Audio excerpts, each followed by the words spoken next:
sore hari ini kita masih ibadah live streaming di Gereja Sidang Jemaat Allah. Tetap ikutin ya, Tuhan Yesus memberkati. Seperti wanita mengurapimu,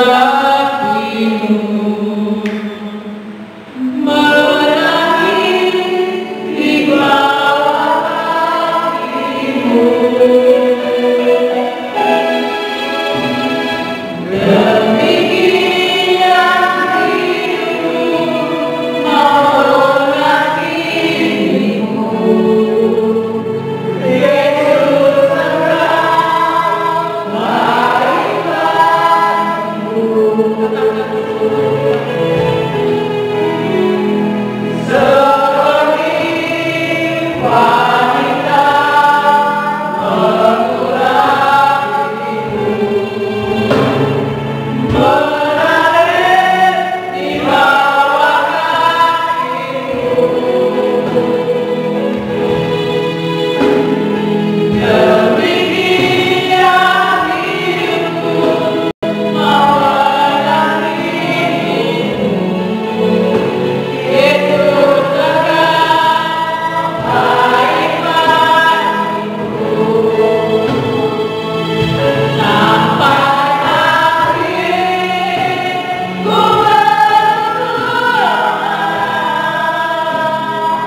Inilah ungkapan hati kami, Bapak.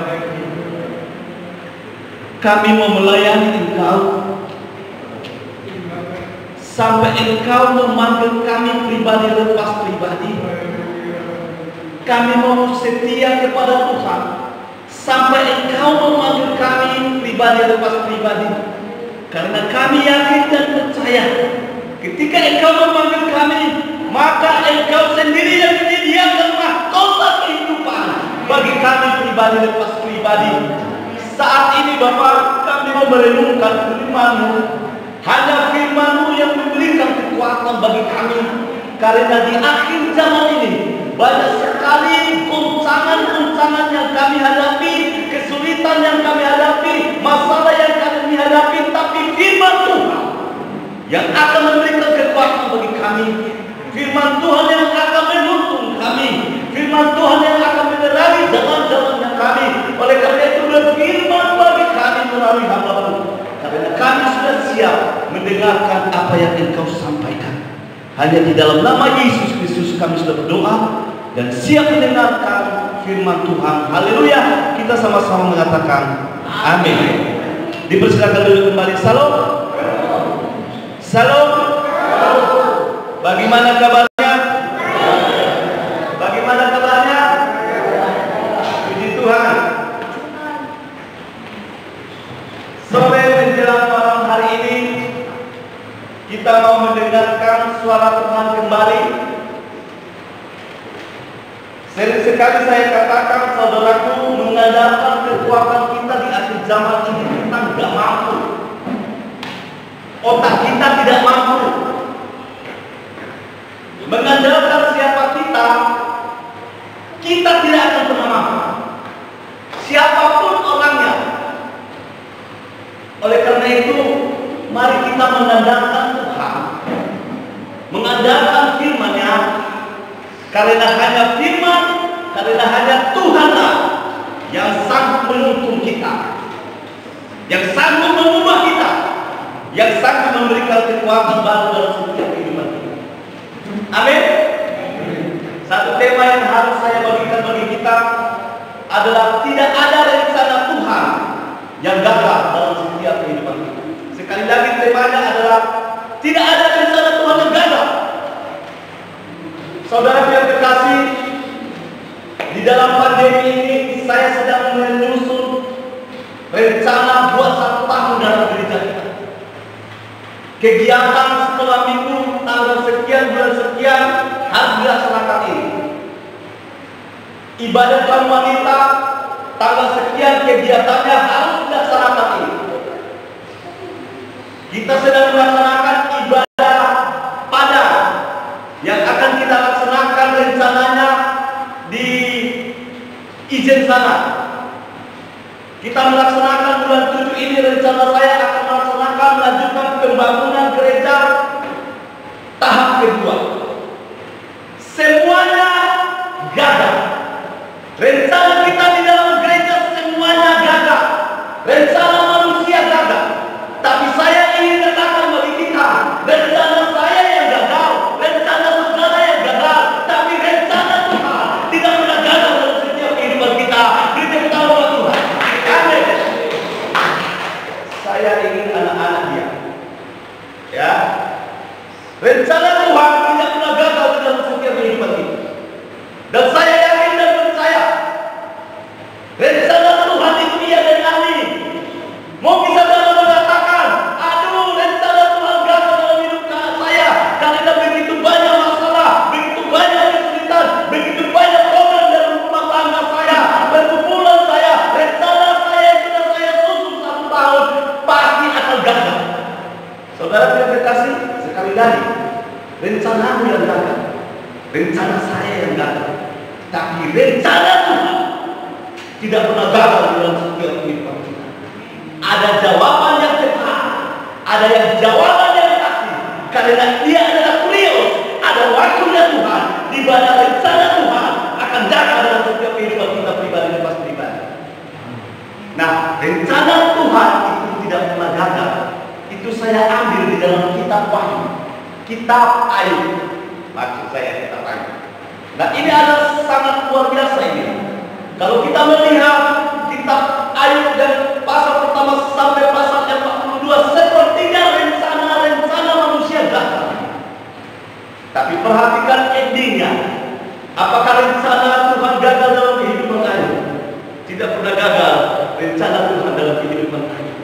Dia berjanji dan dia pasti akan menepati.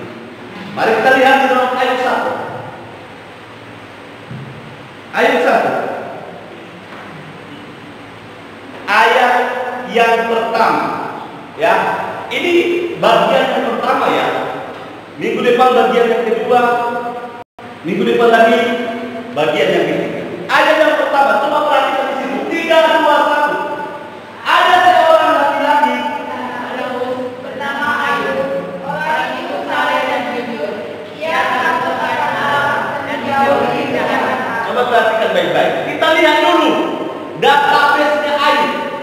Kita lihat kepribadian Ayub. Di ayat pertama, Ayub itu dikatakan apa? Orang saleh. Tahu nggak apa itu saleh? Saleh itu adalah orang yang tidak malas beribadah, orang yang setia beribadah, orang yang setia berdoa, orang yang setia merenungkan firman Tuhan. Ada masalah, tidak ada masalah, dia tetap datang beribadah, dia tetap melayani Tuhan. Itu adalah orang yang saleh. Imannya semakin kuat di dalam menghadapi bagi banyak tantangan-tantangan pergumulan hidup. Itu adalah orang yang saleh. Ya, kita lihat dulu database-nya ya. Nah, yang kedua di situ, Ayub ternyata bukan hanya orang saleh, tapi dikatakan apa? Dia adalah jujur. Saudara pernah berbohong? Itu dia. Tapi firman Tuhan mengatakan orang ini tidak pernah berbohong. Dia jujur. Iya kalau iya, tidak kalau tidak. Hitam kalau hitam, putih kalau putih. Itu Ayub. Dia tidak pernah berkompromi dengan dosa. Dia tidak pernah berkompromi dengan namanya kesalahan-kesalahan. Ayub adalah orang saleh. Ayub adalah orang jujur. Yang ketiga, apa di situ dikatakan? Dia adalah takut akan Allah. Takut akan Allah bukan seperti ketika kita pergi ke kuburan, kita takut hantu, kita lari. Bukan begitu pengertiannya. Takut akan Tuhan adalah ketika kita beribadah, kita menghormati Dia, kita menjunjung kebesarannya, karena Dia Tuhan segala sesuatu. Dia rencanakan dalam hidup ini yang tidak mungkin menjadi mungkin, yang tidak ada menjadi ada. Itu adalah takut akan Tuhan. Kita mengagungkan namanya. Dan yang terakhir kita lihat di situ apa? Menjauhi kejahatan. Hebat ini. Dia tidak pernah hidup di dalam dosa. Dia tahu hari ini dia salah, dia langsung minta maaf, minta ampun kepada Tuhan. Dia menjauhi kejahatan, tidak pernah berkompromi dengan namanya dosa. Dia tidak kenal namanya dosa perzinahan, dosa berbohong, dosa keagungan, dosa kesombongan. Dia tidak pernah kenal itu. Saya pikir ini Ayub, saudara. Rohaninya di atas rata-rata. Hampir sempurna, tapi tidak sempurna wakil. Hampir sempurna ini Ayub, tapi tidak sempurna. Itu yang pertama. Yang kedua, ayat yang kedua, kita lihat. Ini bagus ini mengupas firman Tuhan ini ya. Kalau sore-sore begini enak menyampaikan firman. Coba lihat ini. 3, 2, 1. Ia mendapat 7 anak laki-laki dan 3 anak perempuan. Dia mempunyai anak berapa? 10, luar biasa sekali. 7 anak laki-laki. Di dalam perjanjian lama, anak itu sangat penting sekali, saudara. 7 anak laki-laki dan 3 orang perempuan. Berarti genap anaknya berapa? 10 orang. Ditambah 2 pemain bola. Untung gak ditambah 2. Kalau ditambah 2 pasti pemain bola. Ya. Kuat ini Ayub, hebat sekali. Ya. Selanjutnya ayat yang ketiga. Nah, ayat yang ketiga. Yuk baca 3, 2, 1. Ia memiliki 7 ekor domba, 3.000 ekor unta, 500 pasang lembu, 500 keledai betina, dan berat-berat dalam jumlah yang sangat besar. Sehingga orang itu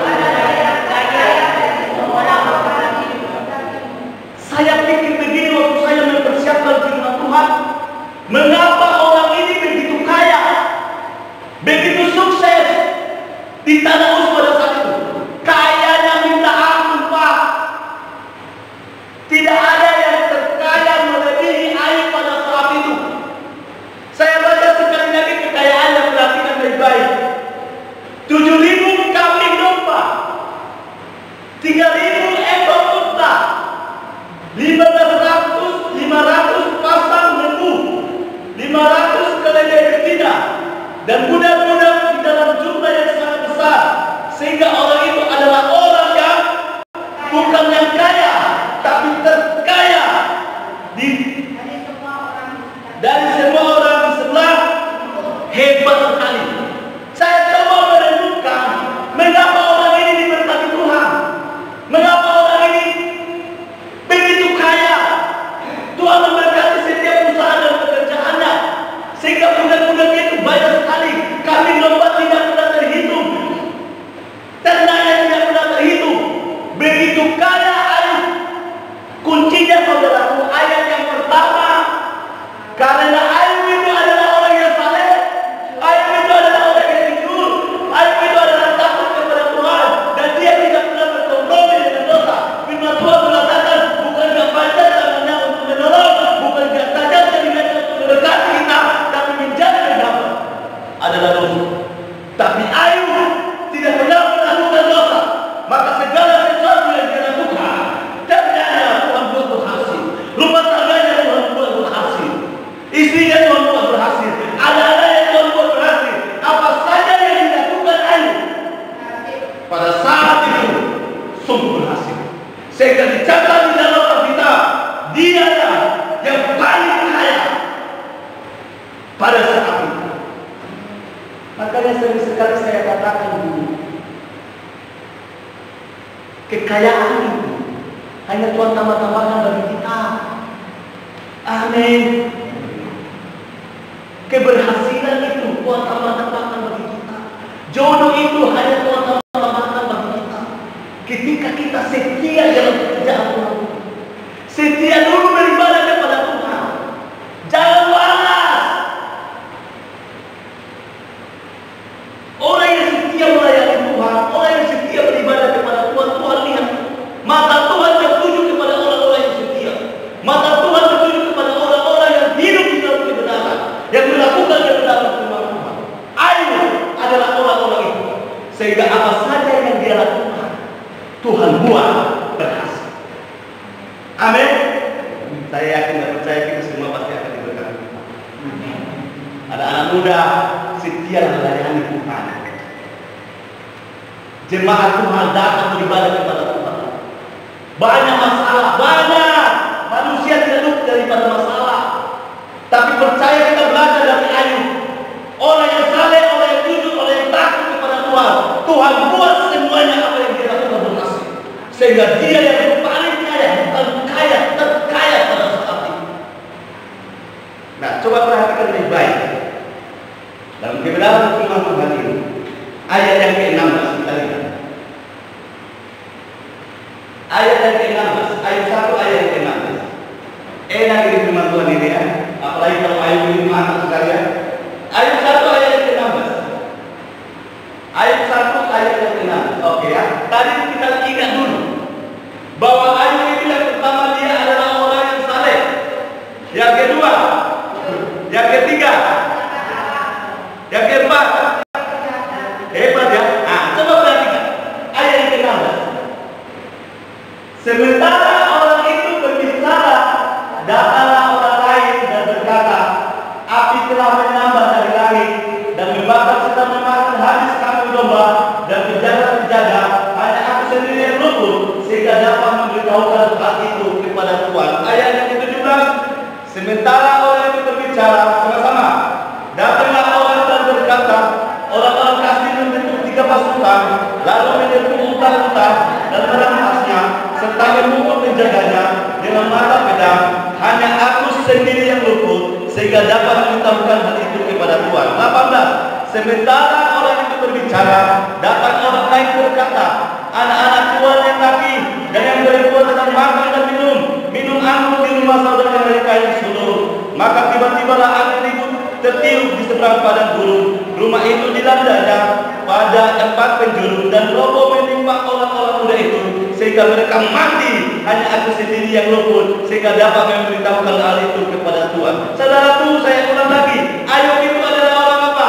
Orang yang saleh, orang yang jujur, orang yang taat kepada Tuhan, dan orang yang menjauhi kejahatan. Nah, coba perhatikan, dalam sekejap mata anaknya mati, Pak.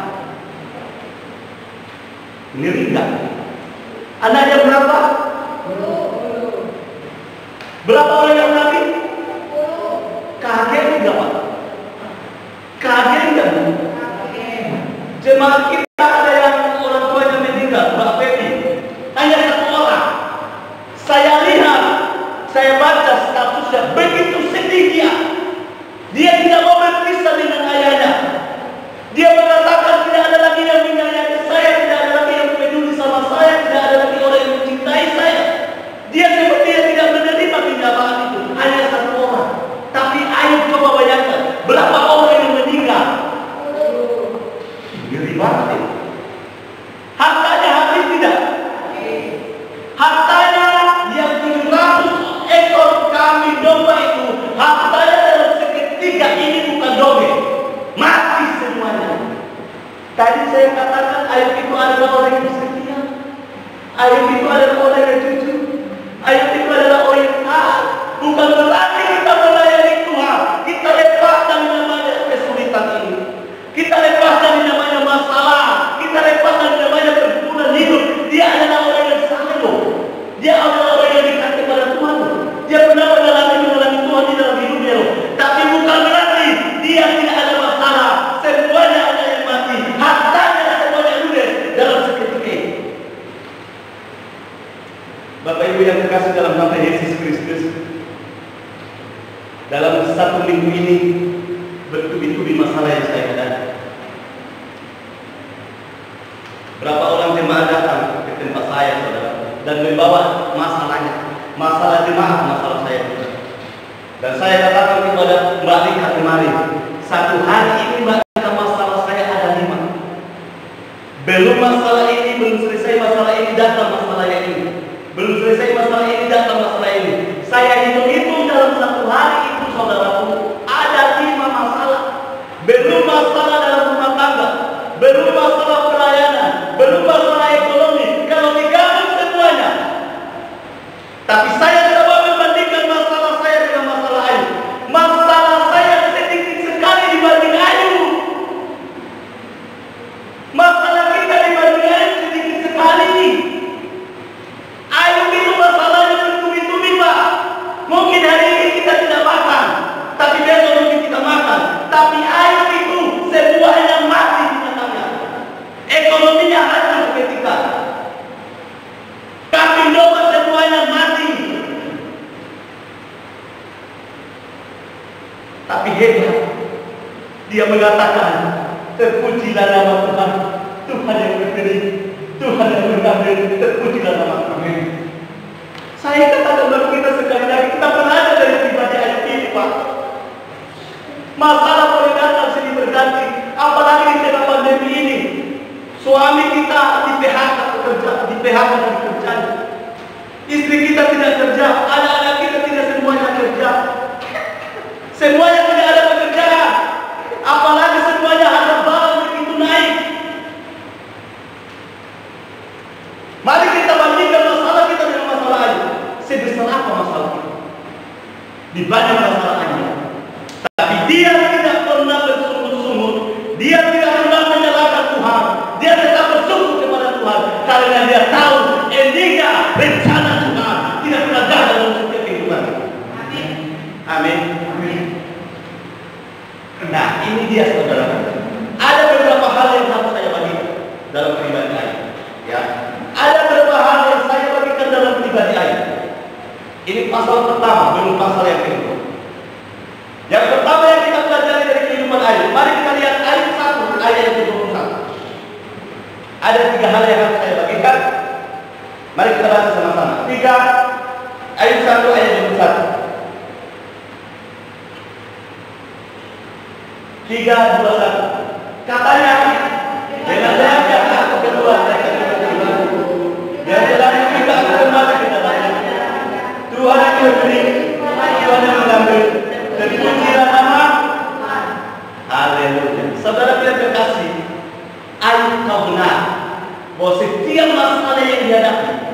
itu adalah ujian yang datang daripada Tuhan.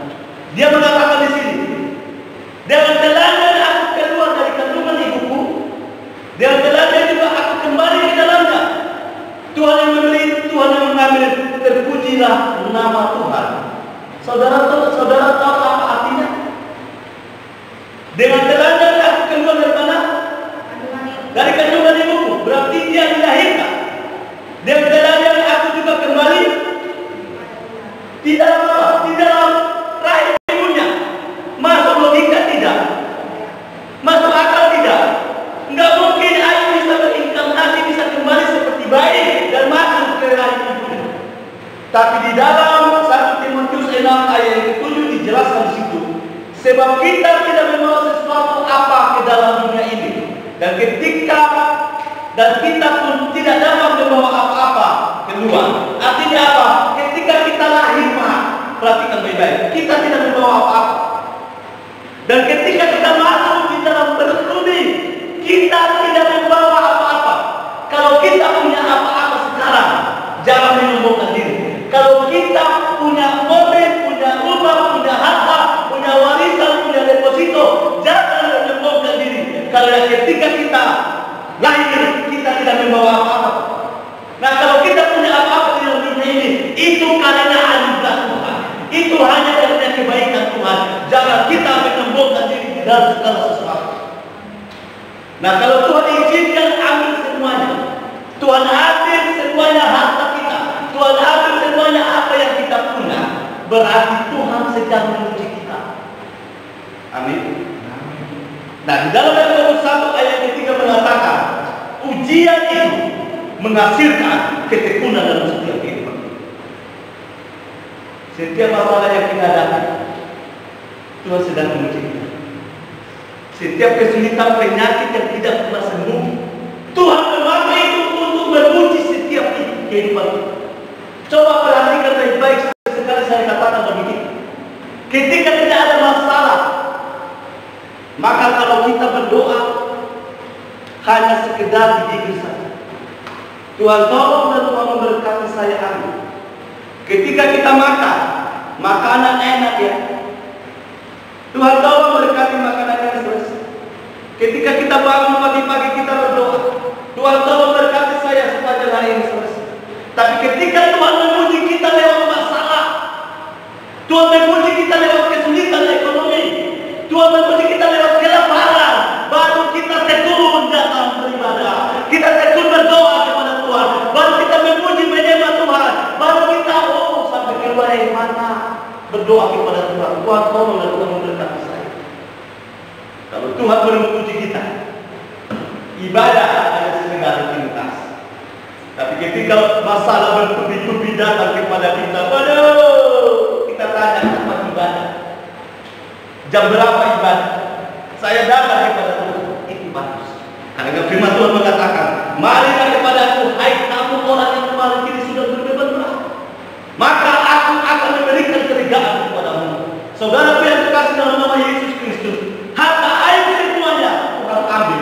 Itu berarti Tuhan memuji Ayub. Sejauh mana kamu tekun, sejauh mana kamu taat, sejauh mana kamu jujur kepada Tuhan. Hari ini Tuhan memuji kita. Saya tidak tahu ujian yang sedang kita hadapi hari ini. Mungkinkah jodoh, mungkinkah pekerjaan, mungkinkah pelayanan, mungkinkah di dalam rumah tangga. Tuhan sedang menguji saya, Tuhan sedang menguji saudara. Dan saya yakin dan percaya, kalau Tuhan sedang menguji kita, Dia sedang merencanakan rencana yang sangat luar biasa di dalam setiap kehidupan kita, pribadi dan pribadi. Beri tepuk tangan buat Tuhan. Amin.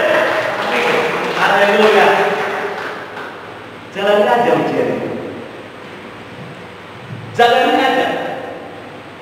Karena lewat ujian itu kita naik kelas. Amin. Kalau kita tidak pernah naik ujian, tidak pernah naik kelas. Lewat ujian itu iman kita semakin sempurna.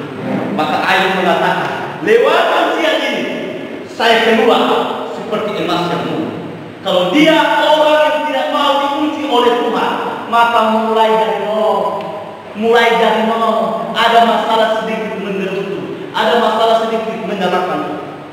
Tapi saya yakin dan percaya, ujian itu Tuhan izinkan supaya kita tetap tekun setia beribadah kepada Tuhan. Amin. Yang kedua,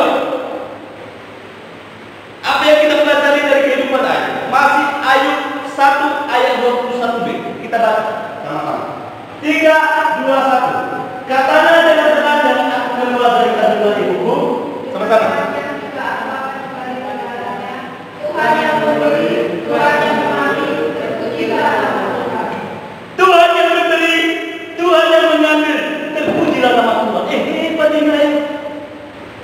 Anaknya berapa? Mati nggak semuanya? Binatangnya berapa? Binatangnya berapa? Kambingnya berapa? Dombanya berapa? Kebunnya berapa? Bisa terhitung nggak? Semuanya hidup tidak? Tuhan ambil semuanya. Binatang semuanya habis. Kambing domba semuanya habis. Ekonominya semakin hancur. Dia tidak mungkin tidak ada uang lagi. Tapi hebat. Dia datang kepada Tuhan. Apa katanya? Ini dia. Tuhan yang memberi. Hebat. Pernah nggak kita yang bilang begitu? Tuhan yang memberi. Tuhan yang mengambil. Terpujilah nama Tuhan.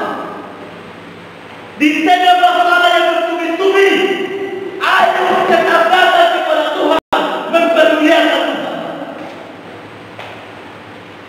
Waktu saya belajar firman Tuhan ini sungguh luar biasa iman Ayub. Hebat sekali orang ini. Imannya kuat sekali. Pergumulan yang sangat hebat. Kesukaan yang sangat hebat.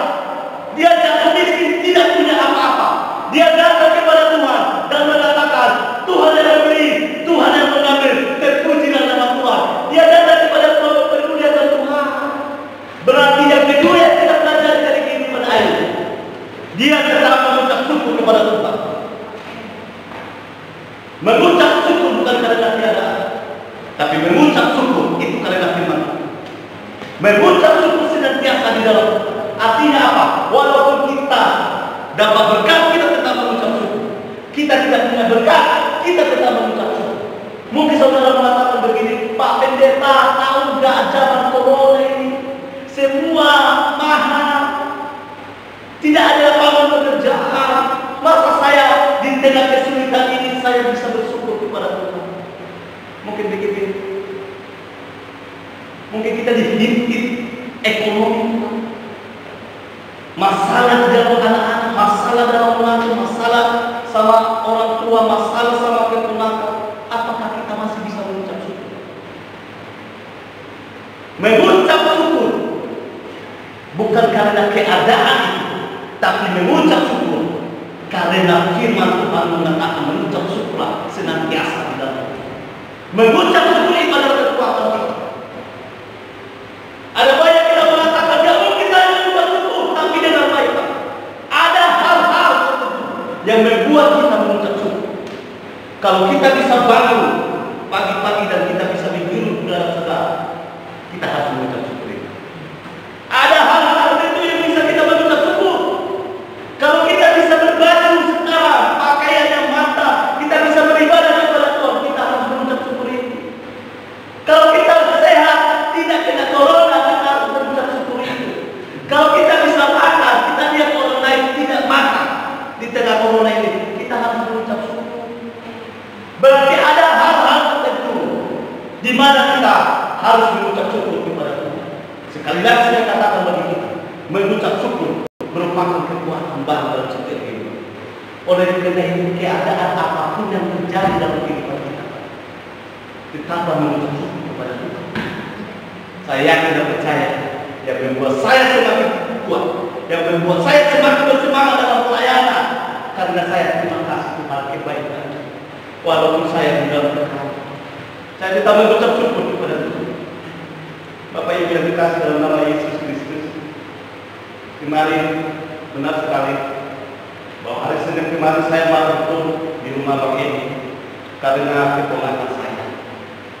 Saudara yang dikasih dalam nama Yesus, saya ini adalah orang tuanya.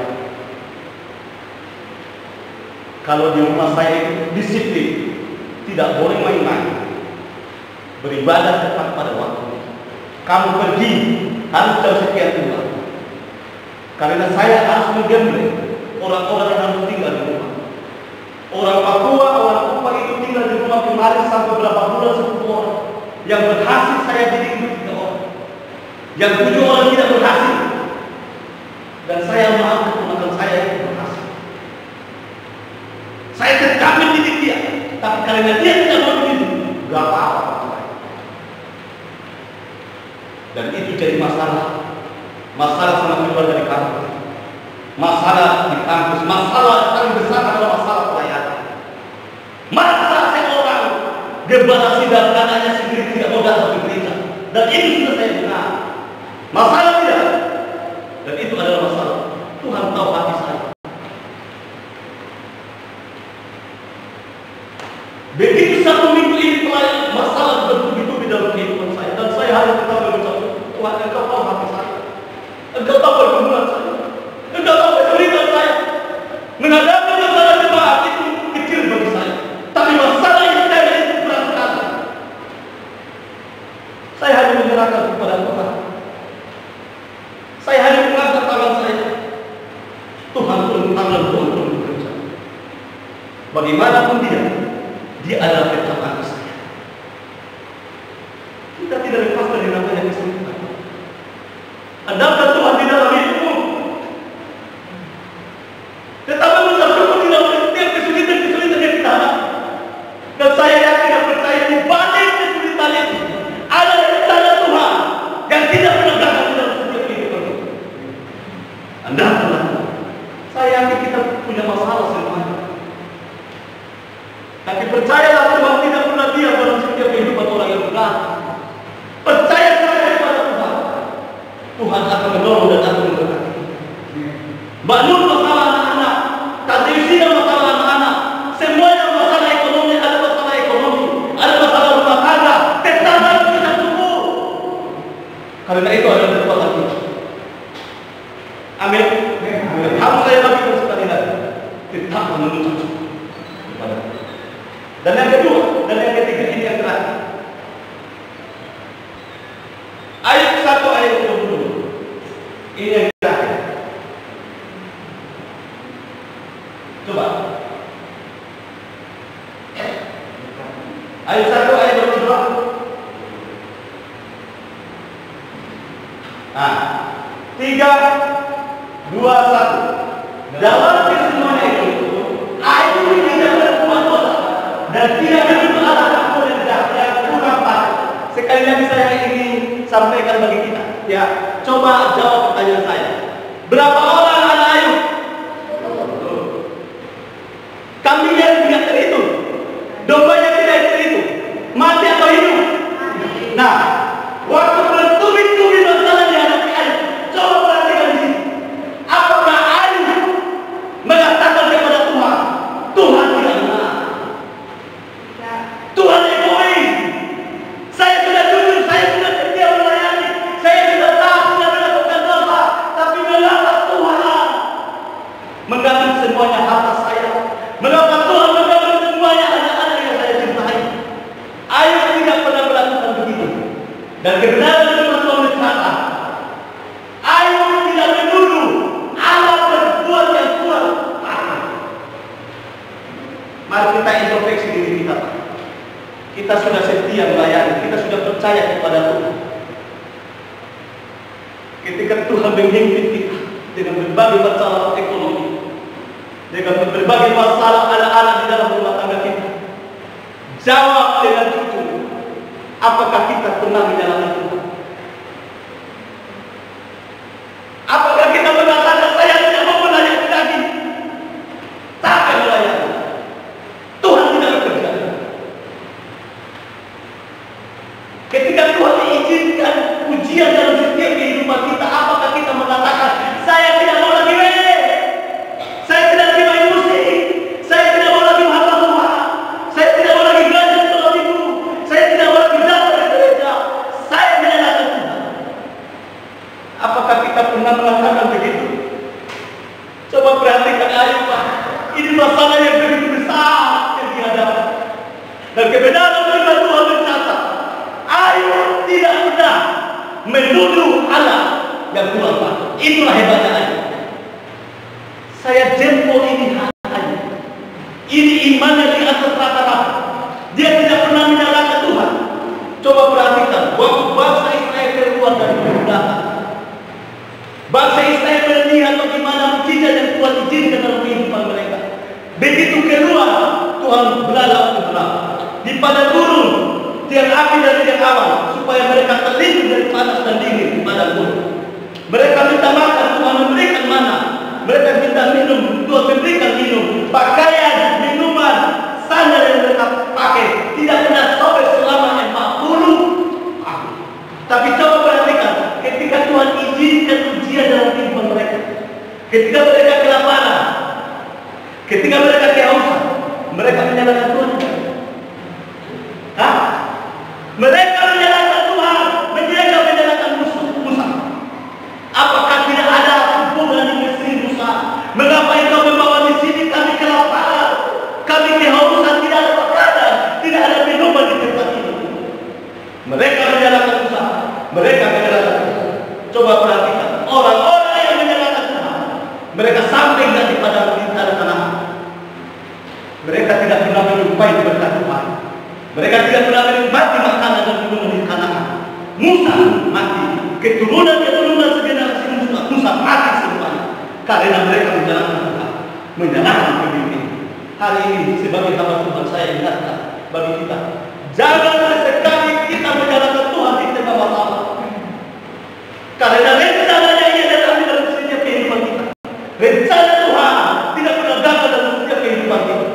Ayo betul-betul di masalah ini. Tapi apa hanya dia tidak menuduh Allah berbuat yang tidak benar di dalam hidup kita. Bapak Ibu yang dikasih dalam nama Yesus Kristus, saya tidak percaya betul-betul di masalah ini. Dan firman Tuhan memberikan kekuatan baru dalam setiap kehidupan. Firman Tuhan membuka pengertian firman Tuhan dalam hidup kita, sehingga kita sadar benar setiap masalah yang Tuhan izinkan dalam setiap kehidupan kita.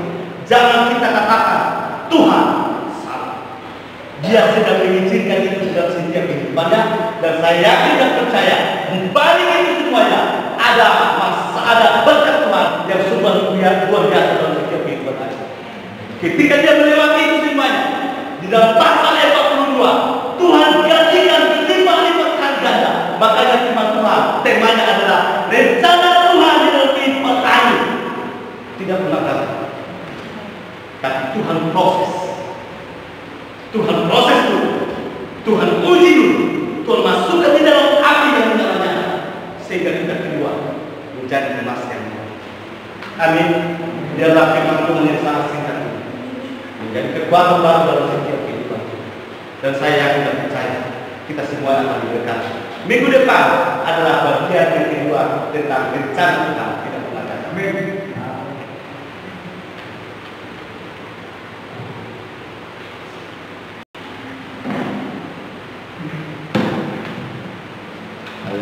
Pemain musik maju. Kita angkat satu pujian. Firman Tuhan sebelum firman Tuhan tadi apa ya? Repnya saja.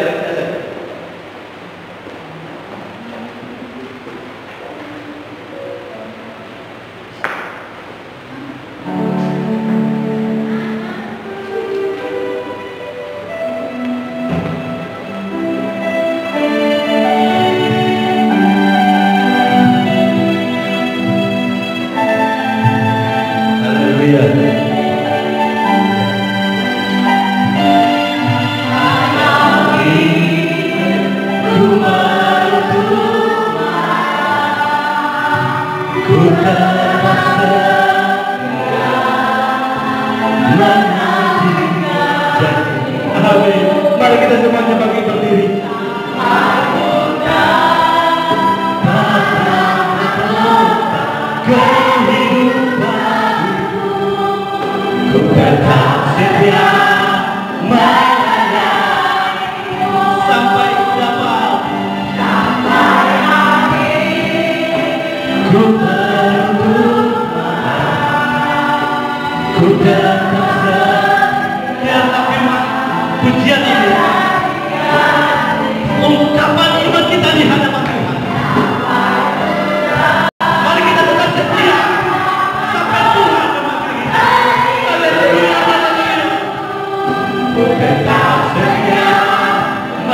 Haleluya. Kita sama-sama mengatakan amin.